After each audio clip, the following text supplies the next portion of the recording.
بسم اللہ الرحمن الرحیم۔ آج کا ہمارا مسئلہ ہے سروگیسی، یعنی کسی عورت کے رحم کو بچی کی پیدائش کے لیے کرایہ پر لینے کا شرعی حکم۔ محترم ناظرین، سوال شروع کرنے سے پہلے آپ کی خدمت میں عرض ہے کہ اس طرح کے نہایت اہم اور ضروری مسائل پر ہم نے ویڈیوز اپلوڈ کی ہوئی ہیں، آپ وہاں دیکھ لیں، شاید آپ کی کسی کام کی ویڈیو نکل آئے۔ تو شروع کرتے ہیں سوال کو۔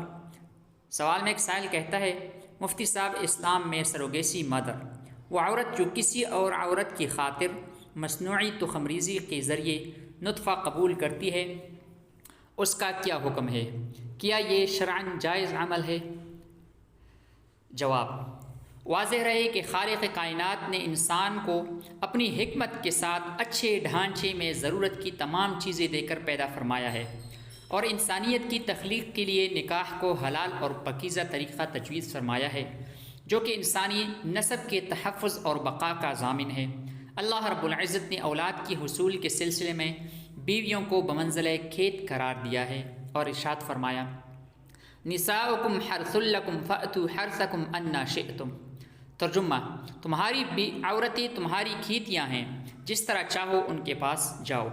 جس طرح کسی دوسری کے کھیت میں کاشتکاری کرنا جائز نہیں، اسی طرح کسی عورت سے حصول اولاد کی کوشش کرنا بھی درست نہیں۔ چنانچہ رسول اکرم صلی اللہ علیہ وسلم کا ارشاد ہے، لا يحل لامرئ يؤمن باللہ والیوم الآخر ان یسقی ماءہ زرع غیرہ۔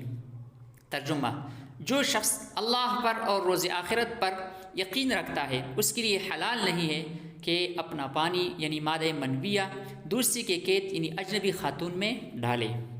مذکورہ بالا نصوص اور اس قسم کے دیگر نصوص سے معلوم ہوتا ہے کہ شریعت کی نظر میں نسل انسانی کی بقا اور حصول اولاد کا فطری طریقہ نکاح ہے، اور اپنی منکوحہ یا مملوکہ کے ذریعے کسی اور خاتون کے ذریعے اولاد کی حصول کی کوشش کرنا، چاہے کسی بھی طریقے سے ہو، جائز نہیں ہے۔ سروگیسی میں عورت کا رحم کرایہ پر لے کر بچوں کے خواہش مند جوڑے اپنی مادہ منویہ یا دوسرے مردوں کے نطفے حاصل کر کے کرایہ کی عورت سروگیٹ مدر کے رحم کے ذریعے بچے پیدا کرنے کی کوشش کرتے ہیں۔ یہ یقیناً انسانی شرافت کے خلاف ہے کہ کسی عورت یا مرد کی منفی صنفی اعضاء یا مادہ منویہ سامان تجارت بن جائیں۔ نیز سروگیسی سے مادریت کا تقدس مجروح ہوتا ہے، اور اس سے یہ محترم رشتہ بھی ایک تجارتی شکل اختیار کر لیتا ہے۔ لہٰذا حصول اولاد کے لیے کسی اور خاتون کے رحم کو استعمال کرنا، چاہے اجرت پر ہو یا بغیر اجرت کے، اسی طرح ہم بستری کے نتیجے میں بیوی کے حمل ٹھہرنے کے بعد نطفہ کو اس کے رحم سے اجنبی خاتون کے رحم میں منتقل کر دیا جائے، یا غیر فطری طریقہ سے میاں بیوی کی مادہ منویہ لے کر اجنبی خاتون کے رحم میں ڈالا جائے، سب صورتیں مندرجہ ذیل وجوہات کی بنا پر ناجائز و حرام ہے۔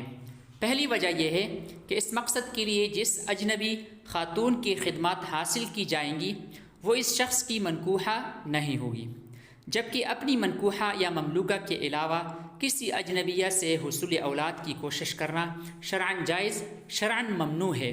اللہ تعالیٰ نے عورت کی شرمگاہ کو نکاح کے ذریعے مرد کے لیے حلال کیا ہے۔ رحم مادر شرمگاہ کا حصہ ہے، جہاں ایک شوہر کو ہی مجامعت کے ذریعے انزال ڈسچارج کرنے کا حق ہے۔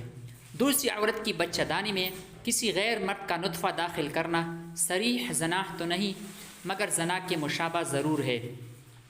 دوسری وجہ یہ ہے کہ حصول اولاد کے لیے کسی عورت کے رحم کو کرایہ پر یا مستعار لینے یا دینے کا طریقہ شریعت کے پاکیزہ مزاج، عفت و حیا اور اسلامی تعلیمات کے بالکل خلاف ہے۔ اسلام میں شرمگاہ کے ذریعے کمائی کرنے سے بھی منع فرمایا ہے، اور ایسی کمائی کو رسول اکرم صلی اللہ علیہ وسلم نے حرام قرار دیا ہے۔ تیسری وجہ یہ ہے کہ بلا ضرورت شرعی کسی کے سامنے ستر کھولنا جائز نہیں، جبکہ اس طریقہ کار میں بے پردگی اور غیروں کے سامنے شرمگاہ کو بے پردہ کرنا لازم آتا ہے، جو شرعی ضرورت کے تحت نہیں آتا۔ ناجائز ہونے کی چوتھی اور سب سے اہم وجہ یہ ہے کہ مذکورہ طریقہ میں نسب کا اختلاط ہوتا ہے۔ زنا کے حرام ہونے کی بھی ایک اہم وجہ اختلاط نسب ہے، اور شریعت مطہرہ نے حفاظت نسب کا بہت اہتمام اور تاکید فرمائی ہے۔ چنانچہ ایک مرد کی زوجیت سے نکلنے کے بعد دوسرے مرد سے نکاح سے پہلے عدت کا مرحلہ رکھنے میں بھی یہی حکمت کار فرما ہے۔ جہاں تک اولاد نہ ہونے کا تعلق ہے تو ایک مسلمان کا اس بات پر کامل یقین ہو کہ اولاد دینے والا اللہ ہے۔ اگر شادی کے بعد کچھ سالوں تک اولاد نہ ہو تو مایوس نہیں ہونا چاہیے، بلکہ رجوع الی اللہ، صبر اور توکل سے کام لینا چاہیے۔ حصول اولاد کے سلسلے میں ناجائز ذرائع اختیار کرنا توکل کے خلاف ہے۔ ہاں، اس مقصد کے لیے جائز اسباب اپنانا توکل کے منافی نہیں ہے۔ علاج کی ضرورت ہو تو مباح طریقے سے علاج بھی کرنا چاہیے۔ تمام اسباب اختیار کرنے کے باوجود اگر اولاد نہ ہو تو افزائش نسل کی طرح بانجھ پن بھی اللہ کی طرف سے ہے۔ اللہ پاک جسے چاہے اپنی حکمت کے تحت بانجھ کر دیتا ہے۔ یہ اللہ کی طرف سے آزمائش بھی ہو سکتی ہے۔ ایک مومن کی شان ہے کہ ہر حال میں اللہ رب العزت کے احکام کو مقدم رکھے۔ نیز اس مقصد کے لیے کسی یتیم بچے یا کسی عزیز رشتہ دار سے بچہ لے کر گود لیا جا سکتا ہے، جس سے ایک حد تک اس خواہش کی تسکین ہو سکتی ہے۔